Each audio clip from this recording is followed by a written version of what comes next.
नमस्कार, एक और वीडियो के अंदर आपका स्वागत है। इस वीडियो के अंदर हम बात करने वाले इंडस वाटर ट्रीटी को लेकर के भारत और पाकिस्तान के बीच में बयानबाजी है वो तेज हो गई है।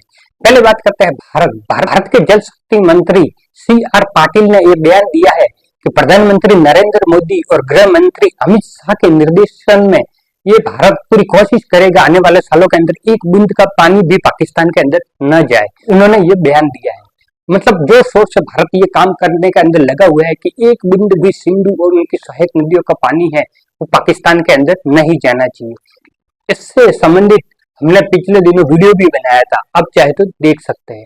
और पाकिस्तान की तरफ से पाकिस्तान पीपुल्स पार्टी के चेयरमैन और पाकिस्तान के पूर्व विदेश मंत्री बिलावल भुट्टो का यह बयान, भारत ने जो इंडस वाटर ट्रीटी को निलंबित किया है ये भारत एक रणनीति के रूप में इसको यूज कर रहा है और भारत ने पाकिस्तान की लाखों जिंदगियों को खतरे के अंदर डाल दिया है। इससे निपटने के लिए उन्होंने शाहबाज सरकार से ये मांग की है POK के गिलगिट बाल्टिस्तान के अंदर म्यांमार भाषा बांध परियोजना है पाकिस्तान की, उस कार्य के अंदर तेजी लाए।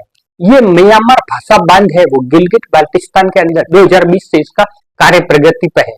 तब भी भारत ने विरोध दर्ज करवाया था क्योंकि POK है वो भारत का हिस्सा है और इस हिस्से के अंदर पाकिस्तान बांध बना रहा है, तो भारत ने उस समय भी इस पर आपत्ति दर्ज करवाई थी। तो अब बिलावल भुट्टो का ये कहना है कि पाकिस्तान इस कार्य के अंदर तेजी लाए जिससे कि पाकिस्तान को कुछ राहत मिल सके। इस बांध के बनने से पाकिस्तान को 4500 मेगावाट की बिजली उत्पन्न होगी। इससे पाकिस्तान को ये फायदा होगा और 12 लाख एकड़ के अंदर कृषि भूमि है वो सिंचित होगी। ये पाकिस्तान की बड़ी परियोजनाओं में से एक परियोजना है जो कि 15 अरब डॉलर के इन्वेस्टमेंट के साथ में इस परियोजना को किया जा रहा है। इसके अंदर 70% हिस्सेदारी है वो चाइनीज कंपनी की है, चाइनीज गवर्नमेंट कंपनी है उसकी है। 30% हिस्सेदारी है वो पाकिस्तान के आर्मी की हिस्सेदारी है। इससे आप समझ सकते हो कि पाकिस्तान की सेना क्या काम करने के अंदर लगी हुई है। वो बांध बना रही है, वो बिजली घर बना रही है, पाकिस्तान के अंदर कपड़े भी पाकिस्तान की सेना बनाती है। तो इस तरह से पाकिस्तान की सेना केवल पाकिस्तान को रूल ही नहीं करती, पाकिस्तान के उद्योग, पाकिस्तान के बांध और पाकिस्तान के सड़कें बनाने का काम भी पाकिस्तान की सेना करती है। इसलिए पाकिस्तान की सेना हमेशा से ये चाहती है भारत के साथ में तनाव बना रहे, जिससे इसको लेकर के पाकिस्तान के लोगों के अंदर पाकिस्तान की सेना की अहमियत बनी रहे। इसको लेकर ही पाकिस्तान के सेना प्रमुख काम करते रहते हैं। उन्होंने ही पहलगाम का अटैक करवाया था, उससे पहले उनका आसिफ मुनीर का बयान भी वायरल हुआ था कि कश्मीर है वो पाकिस्तान की गले की नस है।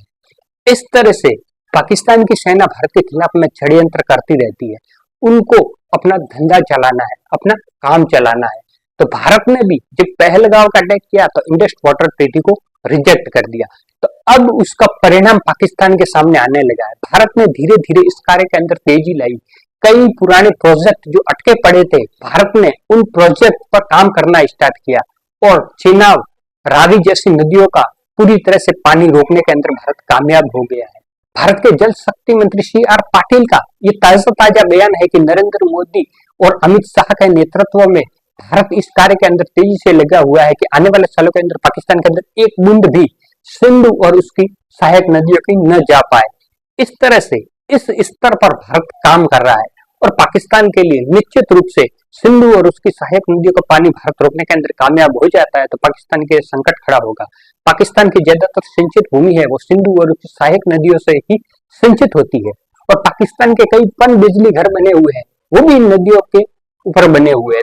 तो पाकिस्तान के अंदर बिजली की समस्या उत्पन्न होगी, खेती की समस्या उत्पन्न होगी, उद्योग की समस्या उत्पन्न होगी। इस तरह से इंडस वाटर ट्रीटी का रिजेक्ट होना पाकिस्तान के लिए चारों तरफ से नुकसानदायक है। इसके विकल्प के रूप में म्यांमार भाषा बांध जैसे प्रोजेक्ट है उसके अंदर पाकिस्तान तेजी ला रहा है, लेकिन उसके अंदर भी 70% हिस्सेदारी है वो चाइनीज कंपनी की है।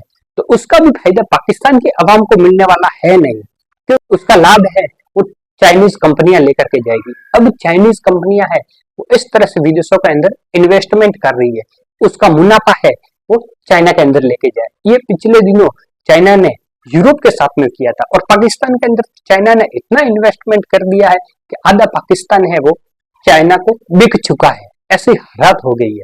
और इस बांध के अंदर भी 70% हिस्सेदारी वो चाइनीज कंपनी की है। बाकी आपकी इस विषय पर क्या राय है वो कमेंट बॉक्स के अंदर जरूर रखें। वीडियो पसंद आया तो लाइक कर दीजिए, दोस्तों के साथ में शेयर कर दीजिए। ऐसा ही वीडियो हमारे चैनल पर आते रहते हैं। मिलते हैं एक नेक्स्ट वीडियो के अंदर, तब तक के लिए जय हिंद, जय भारत।